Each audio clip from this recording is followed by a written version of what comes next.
Bonjour, eh bien, nous sommes ici aujourd'hui devant la MDSI de Bordeaux-Lac et j'ai le plaisir de vous présenter les invités de cette émission du Sens du quotidien consacrée au MDSI. Madame Roselyne Bardet, qui est la responsable de cet établissement, de la MDSI Bordeaux-Lac. Bonjour. Monsieur Philippe Dort, qui nous accueille dans son émission, conseiller général du premier canton de Bordeaux. Bonjour. Bonjour. Et nous avons l'honneur d'accueillir aujourd'hui la vice-présidente, Madame Moncocut. Bonjour.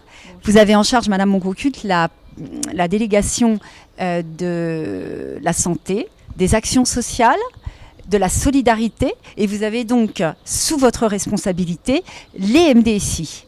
Tout à fait. Qu'est-ce donc une MDSI alors ? Alors, une MDSI, donc Maison départementale de la solidarité et de l'insertion.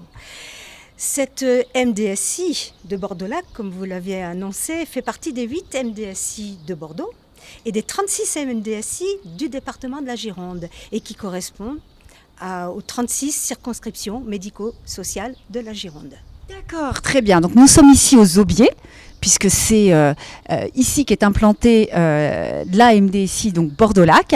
Et ce que je vous propose, c'est que Madame Roselyne Bardet, sa responsable, nous fasse l'honneur de nous proposer de rentrer. Eh bien, allez, on rentre.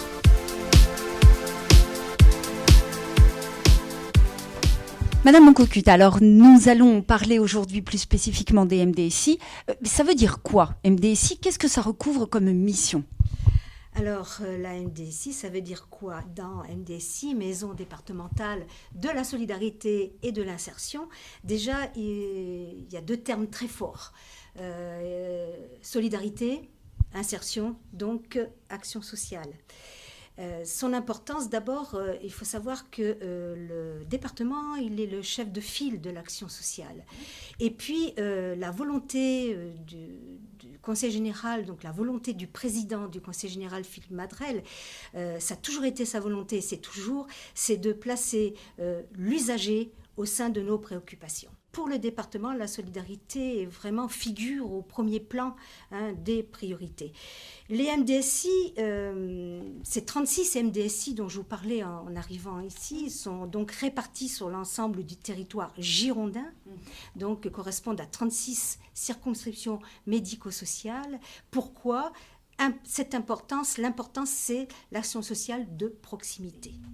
Donc c'est en fait un vrai baromètre de la vie au quotidien, dans nos cités, dans nos campagnes, sur le territoire de la... Grâce aux professionnels présents, peuvent répondre, aider ces familles et répondre à leurs préoccupations par des actions concrètes, je dirais concrètes, et qui puissent, disons, diminuer, réduire les difficultés de ces familles. On a bien compris qu'on est dans le concret.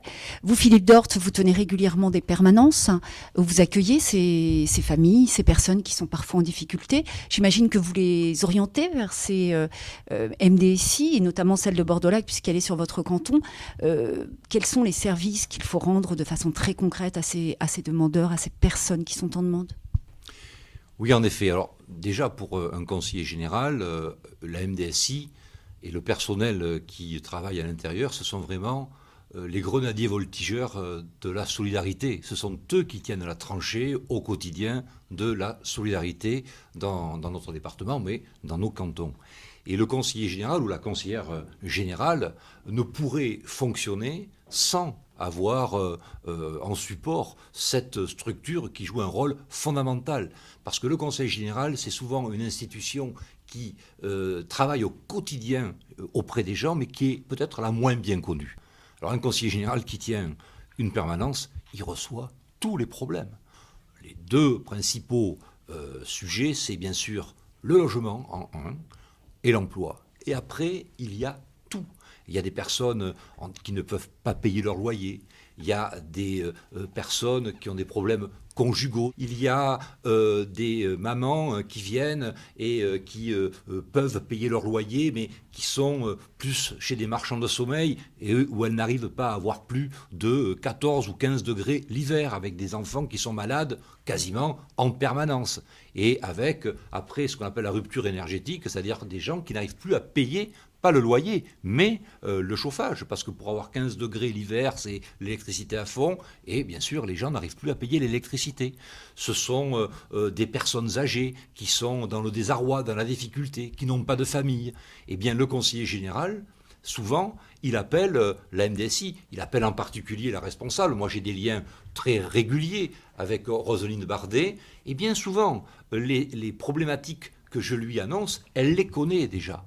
Et donc, le conseiller général, il vient en appui en tant qu'élu auprès de la collectivité territoriale dont dépend les MDSI, c'est-à-dire le conseil général, pour essayer de faire avancer les dossiers, parce que l'élu essaie, par son poids politique, de faire avancer les dossiers, parce qu'il y a parfois des sujets qui sont extrêmement douloureux, extrêmement graves, avec des gens en très très grande difficulté.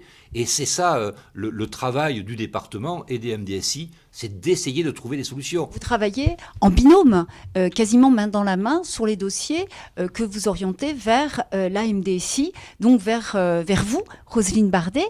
Et ces gens-là arrivent ici. Qu'est-ce qui se passe quand ils arrivent? Comment ça se passe un accueil à la MDSI?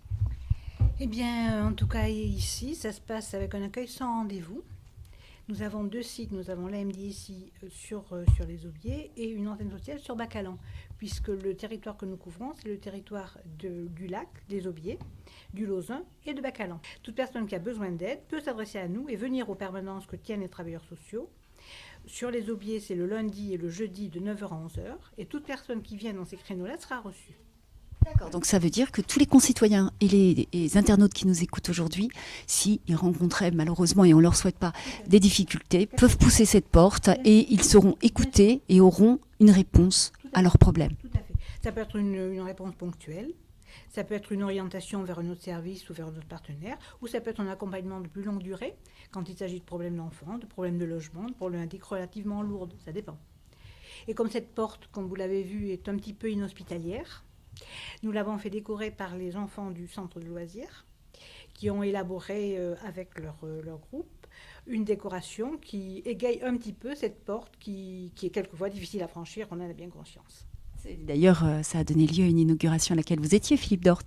Oui, et c'est toujours un plaisir parce que lorsque la MDSI travaille sur d'autres sujets que des sujets d'urgence et travaille dans un projet éducatif avec des enfants pour arriver à faire une fresque, c'est quand même un peu d'oxygène aussi dans le travail du quotidien de ces personnels, ces assistantes sociales, toutes ces personnes spécialisées dans le social. Et je crois que la MDSI de Bordeaux-Lac, parce que sur ce canton, il y en a 2 MDSI. Il y a celle de Bordeaux-Lac et j'ai une grande partie de celle de Camille Godard qui s'occupe de toute la partie sud du premier canton de Bordeaux et du Grand Parc qui est sur le second canton de Bordeaux.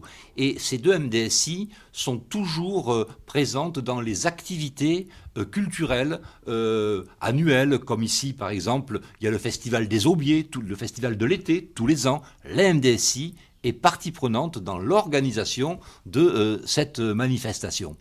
Et ce que je voudrais dire aussi, c'est que la MDSI, même pour les nouveaux arrivants dans ce canton, c'est un point de ralliement lorsqu'il y a un problème.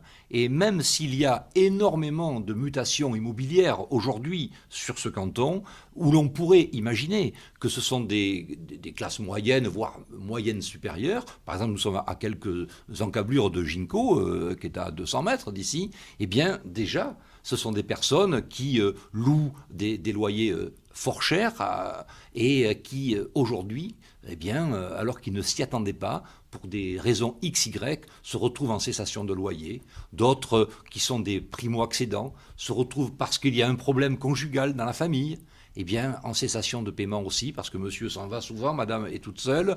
Enfin, il y a des quantités de choses qui arrivent, malheureusement, que c'est des accidents de la vie, et immédiatement, ces gens-là, même s'ils ne connaissent pas le canton encore, parce qu'ils y sont depuis moins d'1 an ou quelques mois, immédiatement, où c'est qu'ils vont? Parce qu'ils ont un problème, ils vont à la MDSI de leur secteur.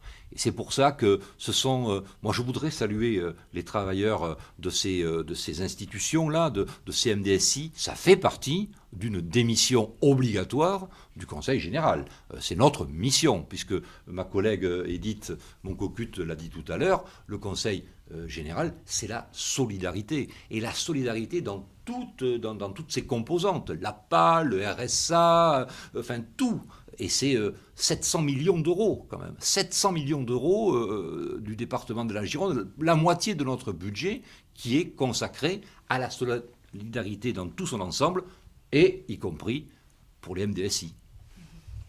Le mot de la fin, Madame Moncocut, pour face à tous ces problèmes, vous gardez le sourire et vous le communiquez, j'imagine, il en faut. Il en faut. Et là, je crois que nous avons pu voir l'importance de ces institutions, les MDSI. Pour vous donner quelques chiffres sur le département, 300 000 dossiers sont traités sur l'ensemble de ces maisons départementales, 220 000 bénéficiaires de l'action, que ce soit sociale, médico-sociale ou de la santé. Et pour terminer avec des chiffres, 30 000 enfants vont consulter un service PMI sur l'ensemble du département. Voilà, d'où l'importance de ces maisons départementales et du maintien de ces maisons départementales et surtout du travail du département et au travers en effet de tous ces professionnels. Et là aussi, je félicite et je remercie le travail réalisé par tous ces professionnels, car on ne s'imagine pas, je crois que quand on n'est pas dans le social, on ne s'imagine pas du travail réalisé par ces professionnels. Merci beaucoup à vous tous. Merci mesdames, merci Philippe Dort, car effectivement c'est un travail qui n'est pas souvent très bien connu et c'était important de soulever un petit peu le rideau pour savoir quel service vous pouvez rendre auprès de la population. Alors, je vous donne rendez-vous à présent pour notre prochaine émission qui aura pour sujet les carrelés, sujet d'actualité s'il en est, Monsieur Dort, puisque vous avez des bonnes nouvelles à nous annoncer à ce sujet. On va peut-être pas tout révéler tout de suite, mais vous avez donc la possibilité de nous garder encore une surprise concernant les carrelés de la Garonne. C'est une émission qui se passera sur l'eau en plus, sur un bateau. Nous sommes impatients. Au revoir et à la prochaine fois.